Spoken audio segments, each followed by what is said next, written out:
आप ही के संस्कार है, इस मिट्टी के संस्कार है। पूज्य बापू और सरदार वल्लभ भाई पटेल की इस पवित्र धरती के संस्कार है कि 8 साल में गलती से भी ऐसा कुछ नहीं होने दिया है, न ऐसा कुछ किया है जिसके कारण आपको या देश के किसी नागरिक को अपना सर झुकाना पड़े। इन वर्षों में हमने गरीब की सेवा, सुशासन और गरीब कल्याण को सर्वोच्च प्राथमिकता दी है। सबका साथ, सबका विकास, सबका विश्वास और सबका प्रयास, इस मंत्र पर चलते हुए हमने देश के विकास को नई गति दी है। इन 8 सालों में हमने पूज्य बापू और सरदार पटेल के सपनों का भारत बनाने के लिए ईमानदार प्रयास किए हैं। पूज्य बापू एक ऐसा भारत चाहते थे जो हर गरीब, दलित, वंचित, पीड़ित, हमारे आदिवासी भाई बहन, हमारी माताएं बहनें, उन सबको सशक्त करे। जहां स्वच्छता और स्वास्थ्य जीवन पद्धति का हिस्सा बने, जिसका अर्थतंत्र स्वदेशी समाधानों से समर्थ हो। साथियों, 3 करोड़ से अधिक गरीबों को पक्के घर, 10 करोड़ से अधिक परिवारों को खुले में शौच से मुक्ति, 9 करोड़ से अधिक गरीब बहनों को धुएं से मुक्ति, 2.5 करोड़ से अधिक गरीब परिवारों को बिजली कनेक्शन, 6 करोड़ से अधिक परिवारों को नल से जल, 50 करोड़ से अधिक भारतीयों को 5 लाख रुपए तक मुफ्त इलाज की सुविधा।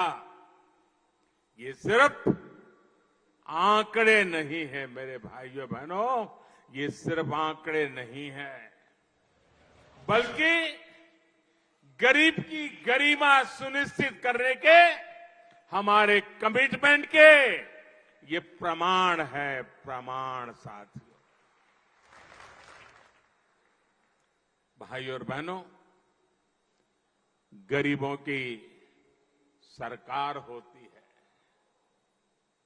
तो कैसे उसकी सेवा करती है, कैसे उसे सशक्त करने के लिए काम करती है, ये आज पूरा देश देख रहा है। 100 साल के सबसे बड़े संकट काल में, कोरोना महामारी के इस समय में भी देश ने ये लगातार अनुभव किया है। महामारी शुरू हुई तो गरीब के सामने खाने पीने की समस्या हुई तो हमने देश के अन्न के भंडार देशवासियों के लिए खोल दिए।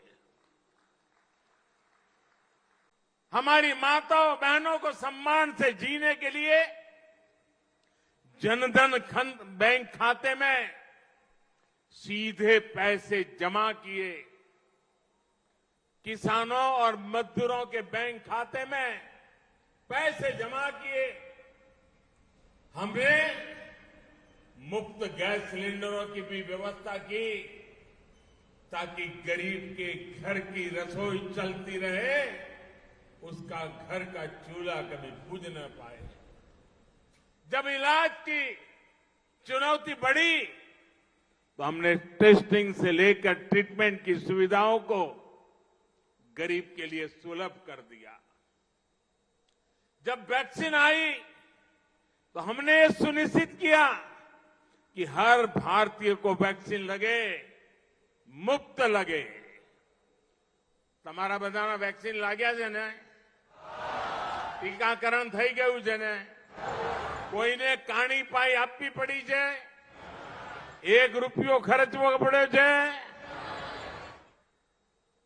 भाइयों बहनों, एक तरफ कोरोना का ये विकट समय, वैश्विक महामारी, और आजकल तो आप देख रहे हैं युद्ध भी चल रहा है। टीवी पर आधा समय युद्ध की खबरें हर किसी को चिंतित करती है। इन परिस्थितियों में भी हमने निरंतर प्रयास किया कि हमारे गरीब भाई बहन को, हमारे मिडिल क्लास को, मध्यम वर्ग के भाई बहनों को मुश्किल का सामना करना न पड़े।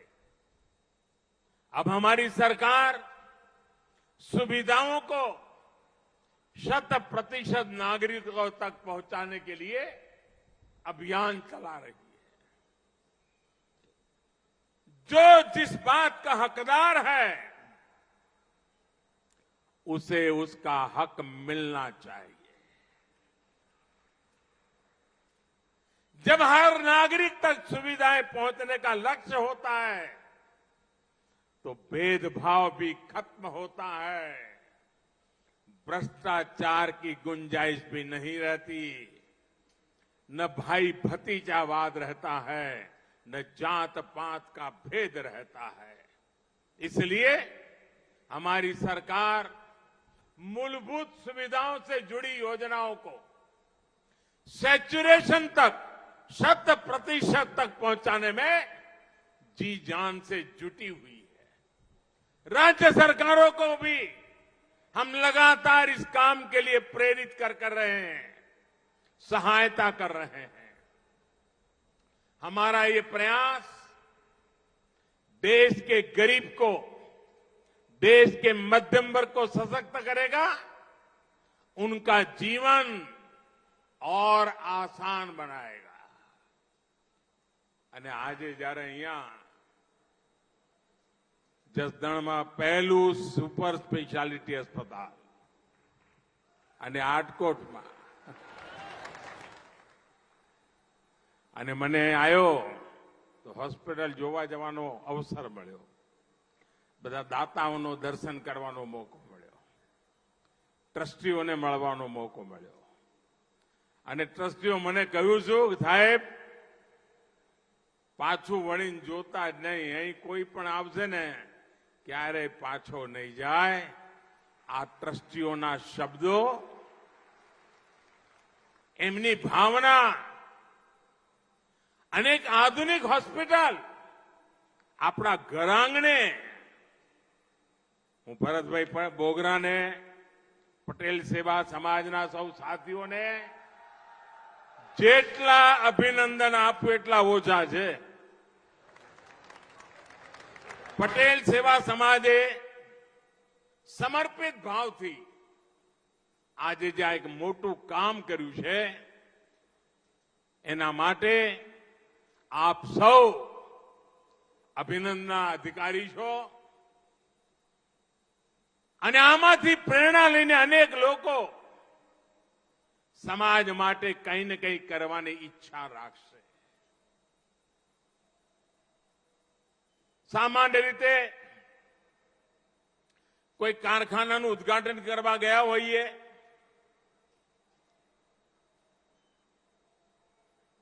કોઈ બસ સ્ટેશનનું ઉદ્ઘાટન કરવા ગયા હોઈએ, રેલવે સ્ટેશનનું ઉદ્ઘાટન કરવા ગયા હોઈએ, તો આપણા મનથી વહી કહીએ કે ભાઈ તમારું બધું કામ આગળ વધે, ખૂબ આગળ વધે, ખૂબ લોકો પ્રવાસ કરે, કારખાનામાં ઉત્પાદન ખૂબ સરસ થાય। પણ હવે હોસ્પિટલમાં શું કહેવું બોલો? ના કે ભરેલી રહે। એટલે મેં ઉદ્ઘાટન તો કર્યું છે,